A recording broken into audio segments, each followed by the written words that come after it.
곧 예배가 시작됩니다. 온라인으로 하나님께 드리는 예배에 정성을 다해 임해 주시기 바랍니다. 온 가족이 함께 모여 거룩하게 예배를 드립니다. 부모가 아이들의 훌륭한 영적 교사 역할을 하시길 바랍니다. 단정한 복장으로 예배를 드립니다. 성경책을 지참합니다. 예배 10분 전부터 예배 준비를 완료하고 기도합니다. 올바른 자세로 모든 순서에 정성을 다해 참여합니다. 핸드폰보다는 TV나 컴퓨터 모니터로 예배를 드립니다. 예배에 집중하여 하나님의 은혜를 기대합니다. 헌금은 정성껏 준비해서 우편으로 보내시거나 직접 교회 사무실 헌금함에 봉헌합니다.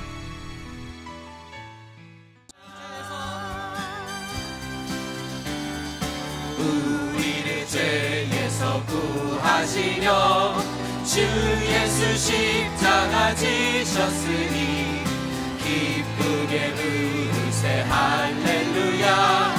나 구원 얻었네. 우리를 죄에서 구하시려 주 예수 십자가 지셨으니 기쁘게 부르세 할렐루야. 나 구원 얻었네. 찬송하세 찬송하세 주님 나를 구하셨네. 찬송하세 찬송하세 주가 구원하셨네. 나 지금 죄에서 사함받아 거룩한 백성이 되었으니 이으신 장막을 벗을 때도 겁날 건 없겠네. 찬송하세 찬송하세 주님 나를 구하셨네. 찬송하세 찬송하세 주가 구원하셨네. 우리가 이 세상 떠날 때에 예수의 손목을 굳게 잡고 영원히 즐거운 천국에서 주 함께 살겠네. 찬송하세 찬송하세 주님 나를 구하셨네. 찬송하세 찬송하세 주가 구원하셨네.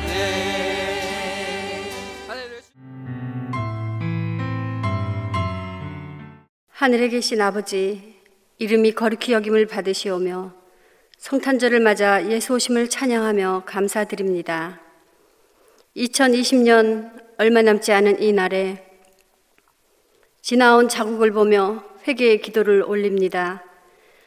마음으로는 하나님을 닮았다 함을 신용하며 입으로는 주님 주님 하며 다른 한편으로는 분쟁하며 악이 가득 찬 입으로 수근수근하며 비웃으며 교만하며 자랑하며 악을 도모하며 비방하며 시기하며 정죄하며 혹여나 주님의 품에 들어오려는 아님 들어와 있는 어떤 이에게 무정함과 무자비함으로 상처를 주었거나 있는 상처를 더 후벼 파는 역할을 하고 행색을 차려 주님의 전에 다니면서 믿지 않는 자들에게 본을 보이지 못함을 넘어 주님께 누가 된 그 모든 순간순간들을 두렵고 떨림으로 주님께 고하나니 주님의 자비와 긍휼하심으로 용서하여 주옵소서.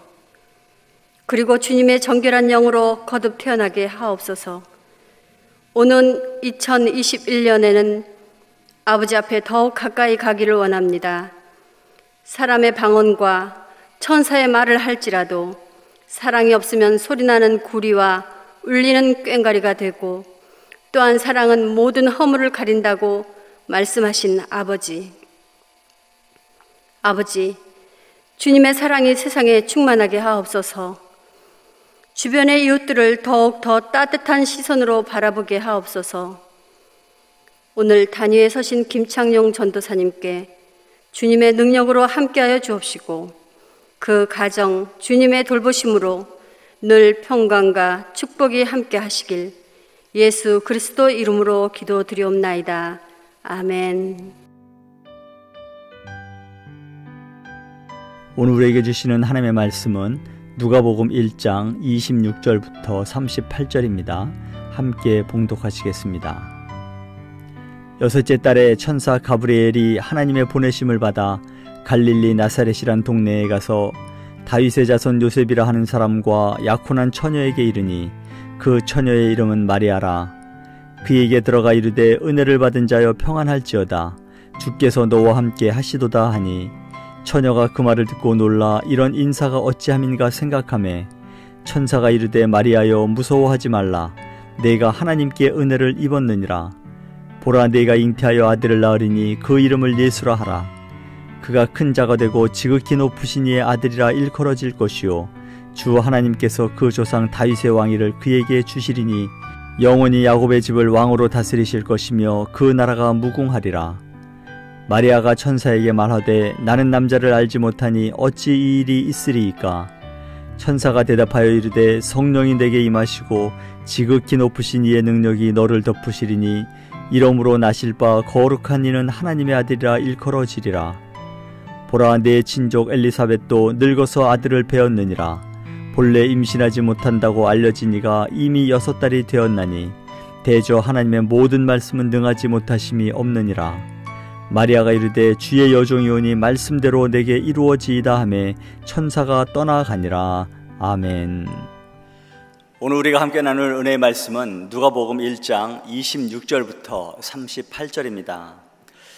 오늘 본문은 천사 가브리엘이 마리아에게 나타나서 하나님의 은혜로 마리아가 잉태를 하고 또 아들을 낳을 것이고 그가 바로 하나님의 아들 예수 그리스도이심을 알려주고 그것을 믿음으로 받아들이는 마리아의 모습을 나타내주고 있습니다. 예수님의 동정녀 탄생 이야기는 마태복음에도 기록이 되어져 있는데요. 마태복음의 저자인 마태는 요셉의 관점에서 예수님의 탄생을 기록하고 있는 것을 볼 수 있습니다. 반면 누가는 마리아의 관점에서 예수님의 탄생을 기록했다고 볼 수 있습니다. 예수님의 나심을 기다리고 감사하면서 23일부터 25일까지 특별하게 생명의 삶의 본문이 예수님의 이 땅에 오심에 대한 본문으로 이어지고 있는 것을 볼 수 있습니다. 예수님의 동정녀 탄생을 예고하고 있는 본문이 오늘 우리에게 어떤 교훈을 주고 있는지 함께 나누기를 원합니다. 본문 26절을 보면요, 이렇게 기록되어 있습니다. 여섯째 달에 천사 가브리엘이 하나님의 보내심을 받아 갈릴리 나사렛이란 동네에 가서라고 기록되어져 있는데요. 이 앞부분에 사가랴에게 세례 요한의 출생을 예고한 천사 가브리엘이 갈릴리 나사렛 동네로 보내심을 받았다고 기록되어져 있습니다. 이처럼 가브리엘 천사가 갈릴리 나사렛 동네로 보냄을 받은 것은 마리아에게 예수 그리스도의 잉태를 알려주기 위함이었습니다. 그리고 이 사실이 중요한 이유가 있습니다. 여러분, 갈릴리 나사렛이란 곳이 어떤 곳입니까? 갈릴리 지방은 원래 납달리와 스불론 지파의 땅이었습니다. 이스라엘 최북방에 위치한 이곳은 정말 변방 지역이었습니다. 그리고 나사렛이라는 지명은 구약 성경에서는 한 군데서도 기록되어져 있지 않은 곳입니다. 정말 많은 사람들에게 알려지지 않은 이러한 곳, 이곳에 하나님께서는 그곳에서 예수 그리스도가 나게 하셨다는 것이죠. 왜 하나님께서는 명망이 있고 또 귀족들이 많은 예루살렘으로 천사를 보내시지 않으셨고 왜 많은 사람들에게 알려지지 않고 또 외진 그곳에서 예수 그리스도를 나타나게 하셨을까요? 물론 마리아가 예수 그리스도의 어머니가 될 만한 믿음을 지녔고 또 그가 바로 나사렛에 살았기 때문에 하나님께서 선택하셨을 수도 있습니다. 하나님께서 갈릴리 나사렛을 예수님의 성장지로 선택한 데에는 또 다른 중요한 이유가 있다는 것을 알 수 있습니다. 그것은 구약에서의 약속 때문이라는 것을 알 수 있는데요. 이사야 9장 1절에 이렇게 말씀하는 것을 볼 수 있습니다. 전에 고통받던 자들에게는 흑암이 없으리로다. 옛적에는 여호와께서 스불론 땅과 납달리 땅이 멸시를 당하게 하셨더니 후에는 해변 길과 요단 저쪽 이방의 갈릴리를 영화롭게 하셨느니라 라고 기록되어져 있는 것을 볼 수 있습니다. 그렇습니다. 하나님께서는 구약 성경에서 약속하신 대로 이스라엘 사람들로부터 이방인의 땅이라고 멸시받은 갈릴리를 그리스도의 성장지로 선택하셨다는 것입니다. 사랑하는 성도 여러분, 하나님은 이렇게 약속하신 대로 반드시 이행하시는 분이신 줄 믿습니다. 시간이 흐르고 상황이 변해도 하나님은 반드시 약속하신 것을 이루어 주신다는 것입니다.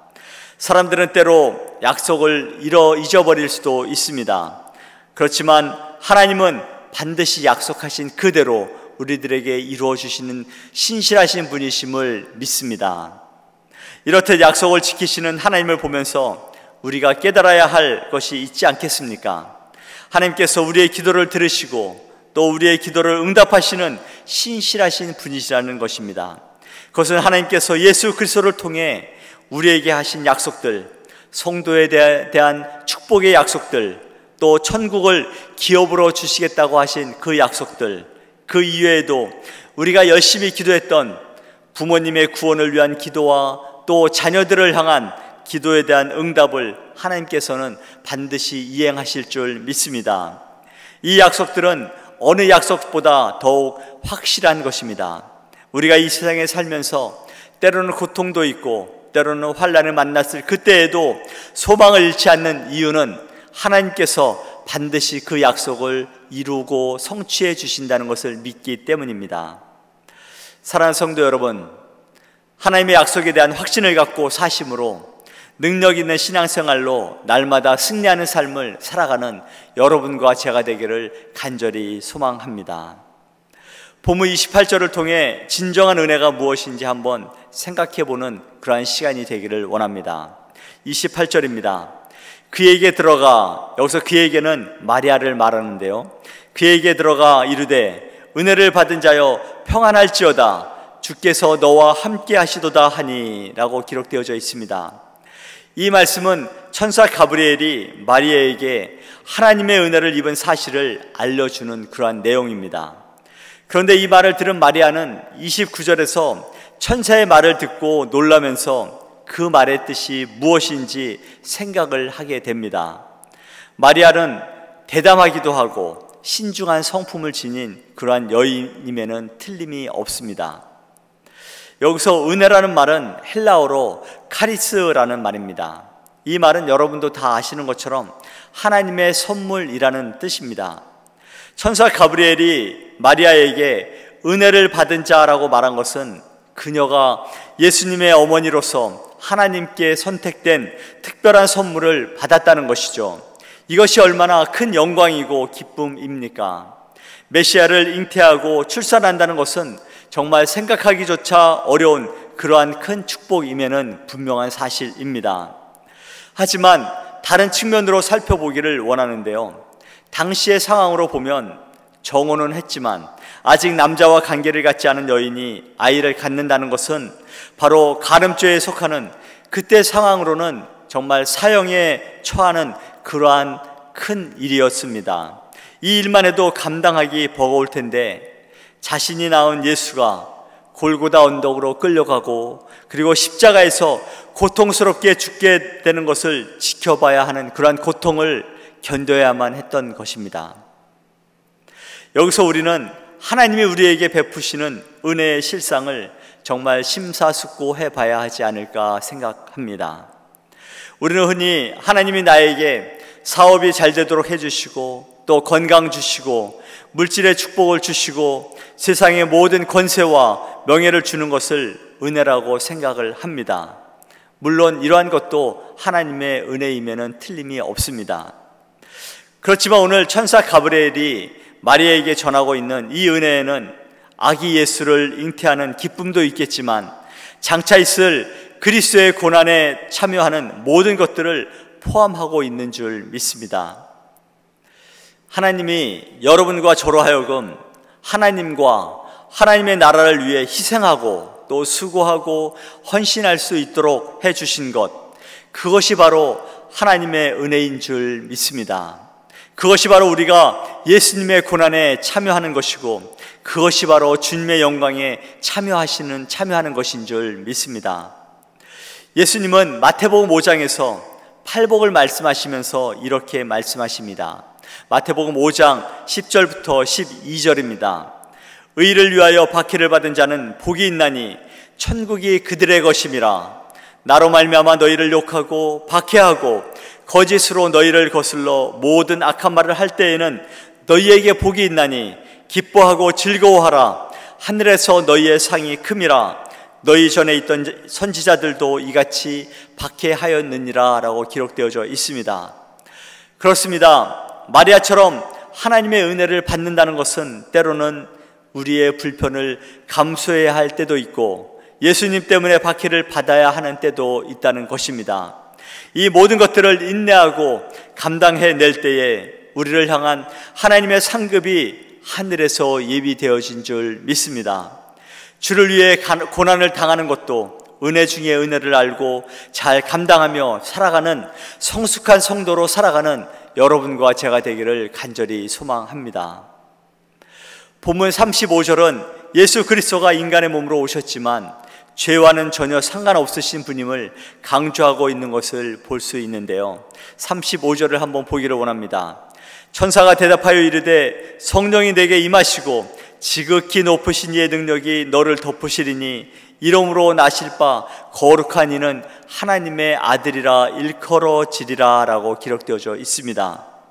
이 말씀은 예수님께서 어떻게 처녀의 몸에 잉태되실 것인지를 천사 가브리엘이 마리아에게 설명하고 있는 것입니다. 우리는 성령께서 어떤 방법으로 마리아로 하여금 잉태케 하셨는지 정확하게 알 수 없습니다. 그렇지만 인간의 방법이 아닌 우리가 알지 못하는 방법으로, 하나님의 신비한 방법으로 잉태케 하신 줄 믿습니다. 인간의 방법이 아닌 성령으로 잉태하셨다는 데에는 또 다른 큰 의미가 있는데요, 그것은 사람들과는 달리 죄와는 전혀 관계없이 죄와 구별된 존재로 이 땅에 태어나셨다는 것입니다. 아담의 죄를 물려받고 태어나는 모든 인간들과는 전혀 다른 하나님의 방법에 의해서 성령으로 잉태되셨기에 아무런 죄가 없이 이 땅에 태어나셨다는 것입니다. 욥기 15장 14절은 이렇게 말씀합니다. 사람이 어찌 깨끗하겠느냐, 여인에게서 난 자가 어찌 의롭겠느냐라는 말씀이 기록되어져 있습니다. 이 말씀은 모든 인간은 죄를 갖고 태어난다는 것이죠. 아담 안에서 태어나고 아담의 원죄를 물려받고, 그렇게 물려받은 모든 인간은 태어날 때부터 하나님 앞에 죄인이라는 것입니다. 하지만 예수님은 인간의 방법이 아닌 하나님의 방법으로 태어나신 흠이 없고 죄가 없으신 분으로 이 땅에 오신 것입니다.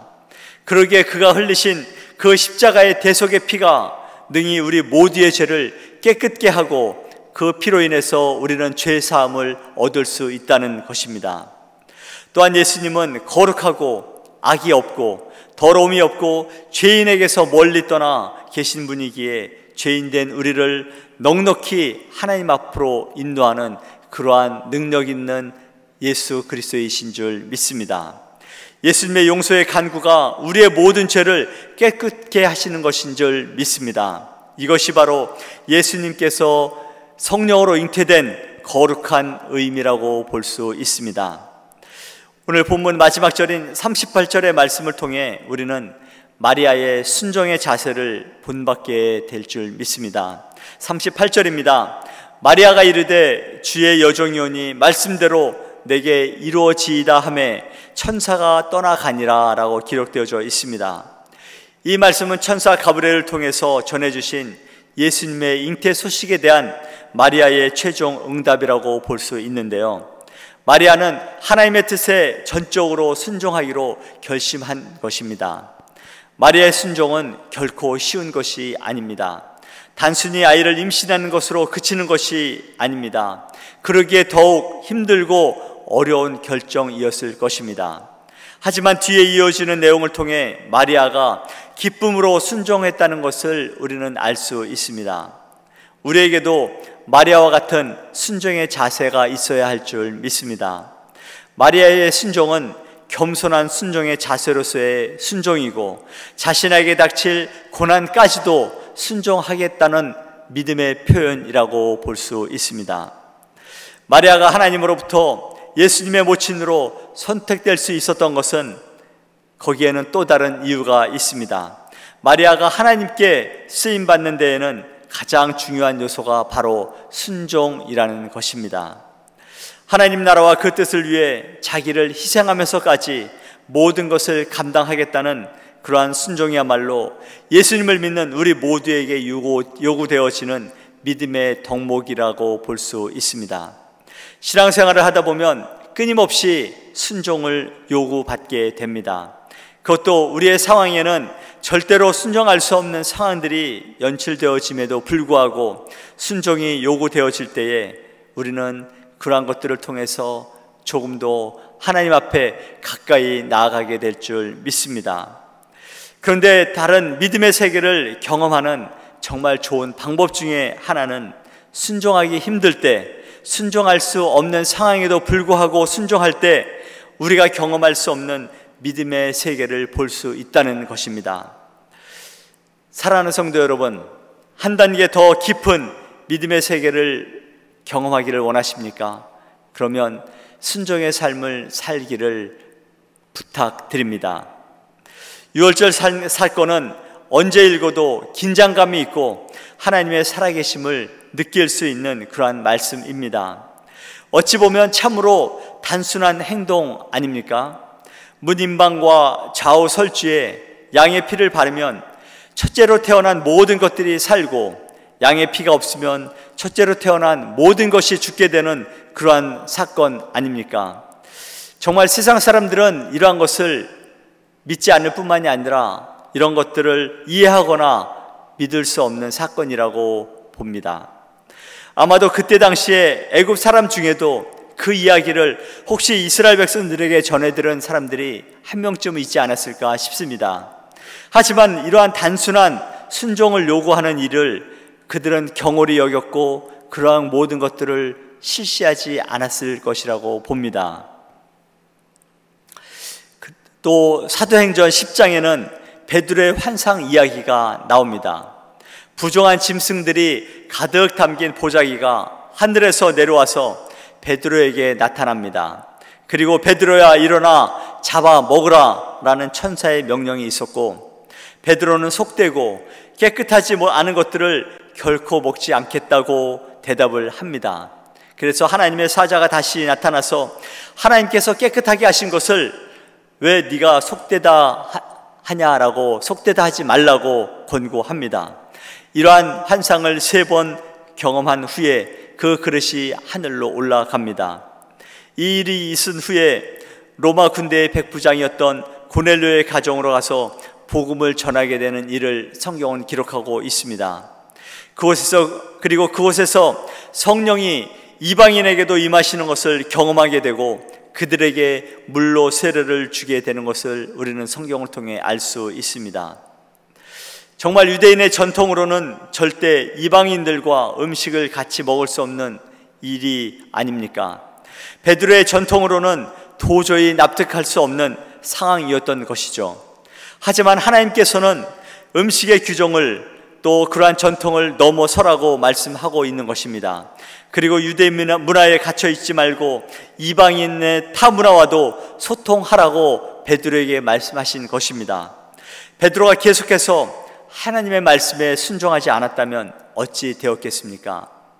베드로는 자신이 평생을 갖고 있던 종교적인 전통을 뛰어넘고 자신의 평생뿐만이 아니라 민족의 전통인 유대 전통을 뛰어넘어서 복음의 전파를 위해서 하나님 말씀에 순종했을 때 그는 살아계신 성령이 모든 사람에게 임하시는 것을 경험할 수 있게 된 것입니다. 여러분, 믿음의 성장과 성숙을 위한 순종은 언제나 변화와 새로운 믿음의 도전을 요구합니다.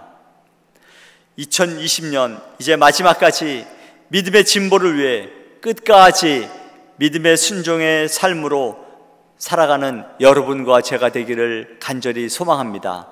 그래서 남은 2020년 그리스도 안에서 승리하고 또 2021년을 믿음으로 잘 준비하시는 여러분과 제가 되기를 간절히 소망합니다.